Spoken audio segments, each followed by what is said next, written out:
Write your own eulogy.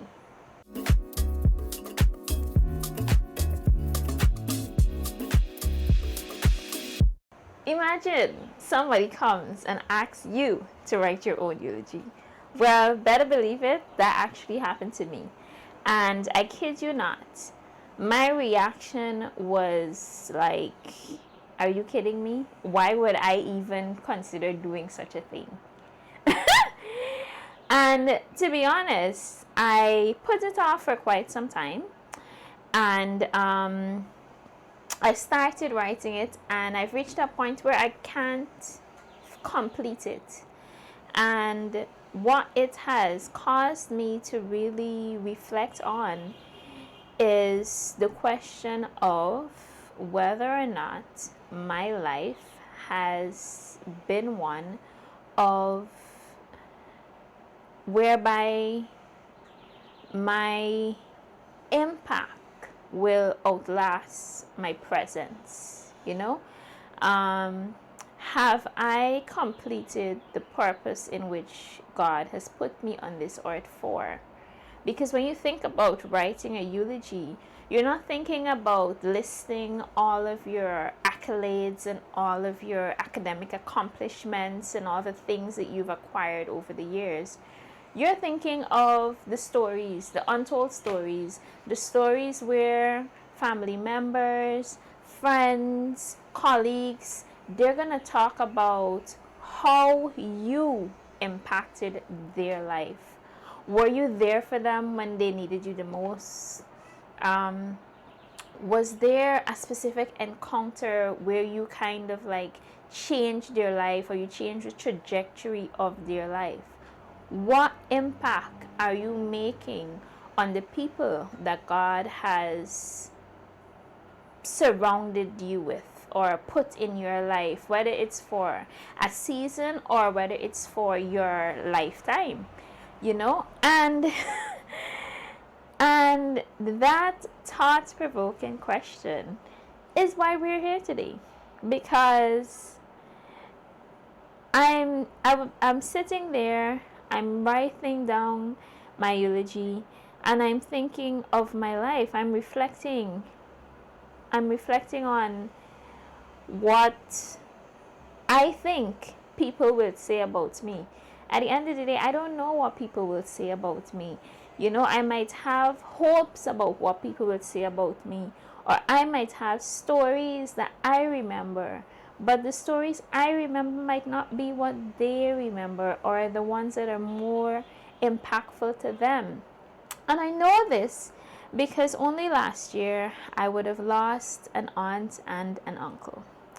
And I would have attended both of their celebration of life, where persons would give tributes and people would just speak all positive things about them.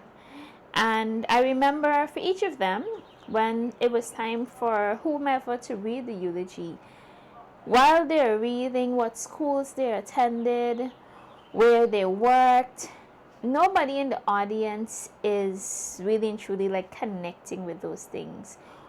What causes a reaction from those that are there, that are present to support the family, is the stories.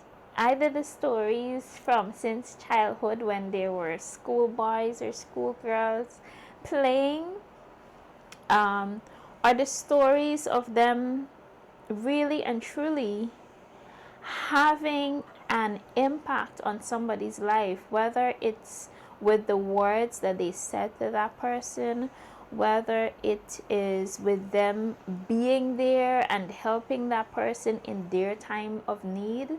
Those were the things that would cause those persons in the audience, they would be like, yeah, I remember it too. And then they start reminiscing on their stories, And I sat there and I'm looking around, I'm looking at the faces, and I'm looking at the impact that my aunt and my uncle had on other people. And then even after the quote-unquote program, you have people still discussing their life, they're still reminiscing on, oh, you remember that time when they did this, when they did that, you remember that? That kind of impact that they had on these persons is something that will outlast their presence. They might no longer physically be here with us, but their family, their friends, their colleagues, they have that memory to hold on to, and for me, I want to be somebody who creates an impact that lasts beyond my presence. And it all stemmed from the question, or I shouldn't say from the question because it wasn't a question. It was like an assignment given for me to write my own eulogy. And it even got me thinking a bit deeper about what does the Bible say about leaving a lasting legacy. What does God command us to do with the time that we have here on earth? And three particular scriptures came to mind, addressing three basic headings. The first was that we're called to preach the gospel. In Mark 16:15, God commanded his disciples, and we are his disciples, so we're not exempted, to go into all the world preaching the gospel. So that is part of the legacy that we ought to leave, that we are telling everybody about Jesus, about his saving grace, about his love for us, about his sacrifice for us, and also how we ought to therefore live. The other part talks about us being here to serve, and you can find more about that in 1 Peter chapter 4 verses 10 and 11. I'll leave you to read that on your own, but it's basically speaking about we're all given gifts, and we're to use those gifts that God has given us to serve others. And the last thing that I thought of is the fact that we ought to live with eternity in mind. God reminds us in Matthew 6:19 to 21 that we're not here to store up earthly treasures where moth and thieves and those things can destroy it or break in and steal it. We are to store up heavenly treasures. We are to win souls for the body of Christ with eternity in mind. That is how we ought to therefore live.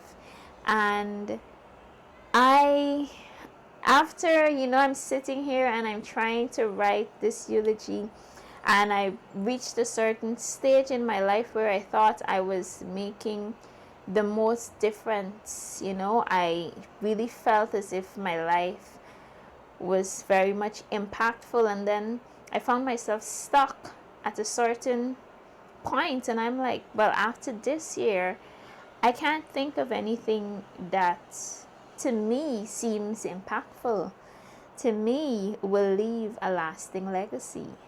And I want to change that. That is the objective. I want to change that. So I'm on a personal journey whereby I endeavor to leave a legacy that will last beyond my presence here on earth. And that's the aim, that's the goal. And I really trust that it would be something you would aim for as well. I want to encourage you as well to take up that task. Take up the task and write your eulogy. Write your eulogy. Let me know in the comments, what is your experience? What do you think about the idea of writing your own eulogy while you're here on earth, are in seemingly good health, you know, like you're convinced that you will see tomorrow. But I would say take up that challenge, write your own eulogy, and see if while writing it encourages you to want to leave a legacy that will last beyond your presence. I'm Aisha Scotland. Thank you for being here, and I hope to see you next time. Take care.